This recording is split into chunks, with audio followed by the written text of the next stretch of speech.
Ipatutupad na muli ng MMDA ang no contact apprehension policy kasunod ng partial lifting sa TRO ng Korte Suprema. Pero sa mga pangunahing kalsada lang yan. Ang detalye sa report ni Joseph Moro.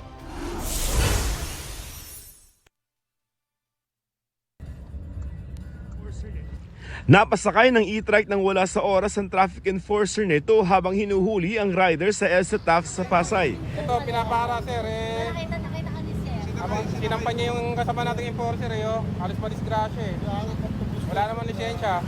Sabi ng MMDA, naglipa na ulit ang mga tricycle at e-trike, madalas nagka-counterflow pa. We found out that most of the tricycle drivers ay wala pong lisensya.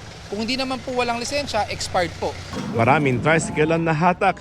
Di rin nakaligtas sa mga pampaseherong jeep nang wala sa tamang lugar magbaba at magsakay ng pasahero. Ang mga lumalabag sa batas trapiko pwede na ulit hulihin ng MMDA kahit wala ang kanilang enforcer sa bisa ng No Contact Apprehension Policy o NCAP.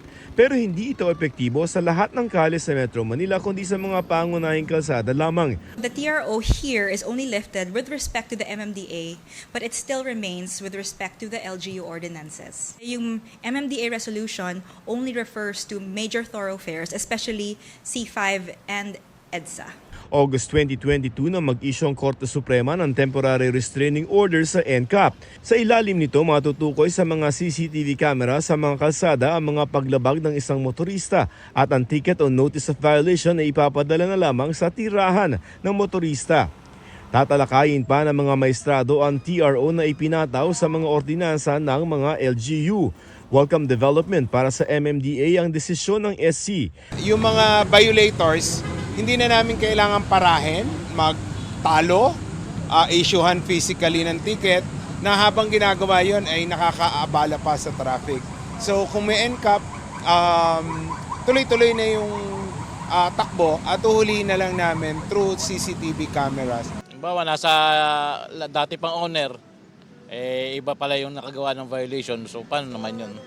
Wala naman tayo magagawa dyan, sir, kung ibabalik na Mas okay yung ganun. Yung mga pasaway, edi medyo nag-iingat na nagkakaroon ng disiplina. Makatutulong din daw para sa MMDA ang NCAP habang kinukumpuni ang EDSA. Simula June 13 ang rehabilitasyon.